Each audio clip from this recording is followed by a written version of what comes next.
Nancy here, and today I want to talk to you a little bit about decorative selvage stitches.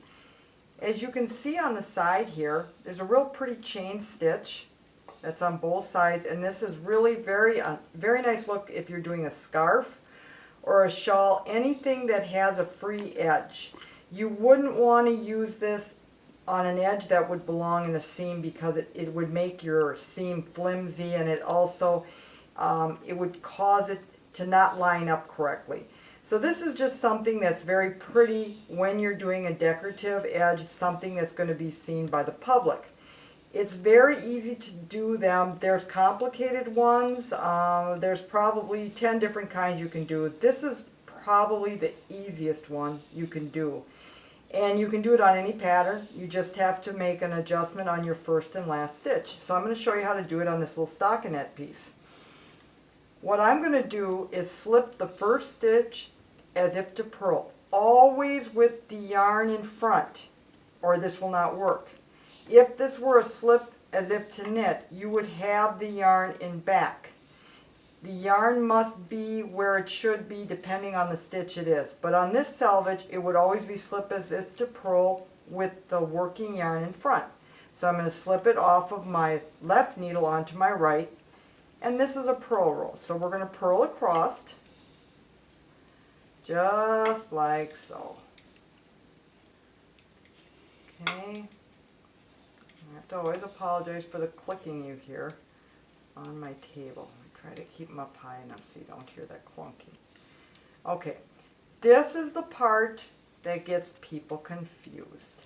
When we get to the last stitch, it's important for this selvage that you always knit the last stitch. So I am going to bring that working yarn between the needles and knit the last stitch.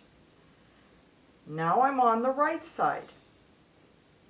So I'm going to slip the first stitch as if to purl, because I'm going to do that on every row. But I have to remember now to bring the stitches, the working yarn between the needle, so that I can knit across these stitches. Okay, we're going to go across the row. So remember that, between the needles, not over them. And because we're already on a knit row, I just have to knit that last stitch. I don't have to rearrange my working yarn. It takes a while to get used to it, but then you don't even have to think about it. Okay. Now I'm going to knit the last, and I'm going to do another row here so you really get the hang of it. See how that's coming along? So the first one is going to be slip as if to purl. We're on a purl row so the working yarn can stay where it is. And we're going to purl across the row. Okay. Let me get a little extra yarn here. Across we go. Okay. And we're going to get to the last stitch, which needs to be a knit stitch. So I'm going to bring that between the needles so it's in position for a knit. And you continue on, and you'll get a very nice selvage stitch.